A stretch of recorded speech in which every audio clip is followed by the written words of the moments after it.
দর্শক, আপনারা যেমনটা জানেন যে আজকে সকাল 10টা 38 মিনিটে যে ভয়াবহ ভূমিকম্পের ঘটনা ঘটেছিল, সেই ভূমিকম্পের উৎপত্তিস্থল নরসিংদীর গোড়াশালে যতটা জানা গিয়েছে। এবং আমরা এখন এই মুহূর্তে পলাশ রেসিডেন্সিয়াল মডেল কলেজে রয়েছি এবং আপনাদেরকে দেখানোর চেষ্টা করছি যে আসলে কতটা ভয়ানক পরিস্থিতি হয়েছে।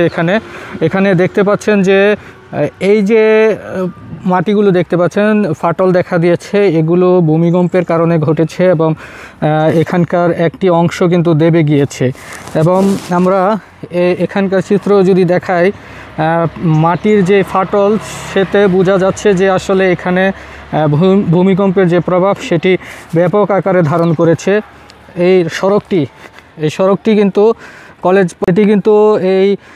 সড়কটি কিন্তু আপনারা দেখলেই বুঝতে পারবেন যে এখানে কি ধরনের ফাটল দেখা দিয়েছে, মাটি চৌচির হয়ে গিয়েছে এবং এখানকার যে চলাচলের রাস্তা সেটিও কিন্তু দেবে গিয়েছে।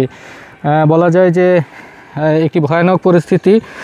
এই ভয়ানক পরিস্থিতির সাক্ষী হতে হয়েছিল আজকে সকাল 10টা 38 মিনিটে এবং এই যে ঘরটি দেখতে পাচ্ছেন সেটাও কিন্তু হেলে পড়েছে।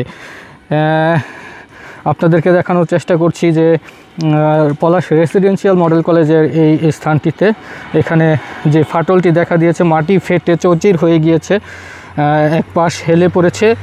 তো শুধু দর্শক এটি নয়, পলাশে ব্যাপক ক্ষয়ক্ষতির খবর আমরা পেয়েছি। সকাল থেকে আমরা বিভিন্ন জায়গা থেকে যে তথ্য সংগ্রহ করেছি, আমরা জানতে পেরেছি যে পলাশে অনেক ভবন ফাটল দেখা দিয়েছে এবং কিছু ভবন হেলে পড়েছে, বিদ্যুৎ কেন্দ্রের ট্রান্সফরমারে আগুন লেগেছে সহ বেশ মানুষ কিন্তু আহত হয়েছে এবং বাড়িঘর কিন্তু ভেঙে পড়েছে। তো আমরা চেষ্টা করব আপনাদেরকে পরবর্তী আপডেটগুলো জানানোর জন্য। ধন্যবাদ সবাইকে।